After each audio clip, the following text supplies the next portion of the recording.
అంటారు. జ్యోతిష్పతిం త్వా సాధయామి అంటూ కొవ్వొత్తి పెట్టి వెలిగిస్తారు. ఎంత అన్యాయం!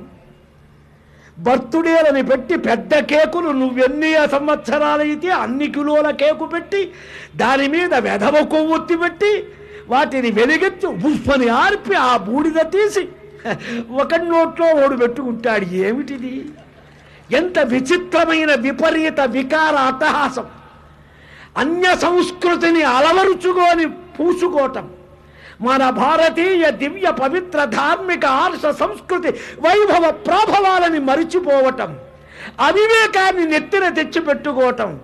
పుట్టినరోజు నాడు చక్కగా గోవు ఘృతంతోనో తైలంతోటో ఒత్తివేసి చక్కగా ముత్తైదులా కృష్ణలీలలో రాముడి విజయాలో చెప్పి చక్కగా హారతులు ఇచ్చి మాడును అద్ది హారతి ముఖానికి అద్ది ఆశీర్వదించడం పుట్టినరోజా?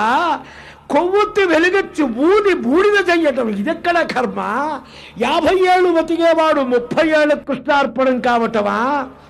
ఈ కొవ్వొత్తి ఏమిటి? ఈ డబల్ రొట్టెలు తింటామేమిటి? కేకులేమిటి?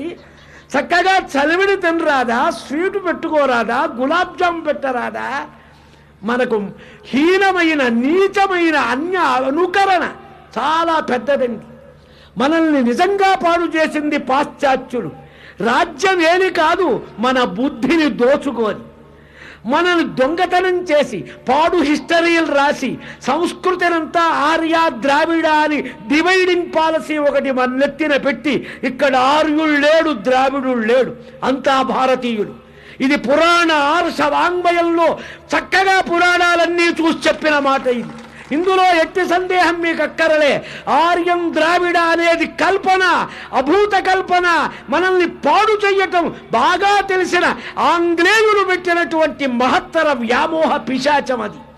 కాబట్టి మన సంస్కృతి చాలా గొప్పది. ఎంతో 100 ఏళ్ళు జీవనం ఉండాలి. శతాయుర్భవ శతమానం భవతి శతమనంతం భవతి.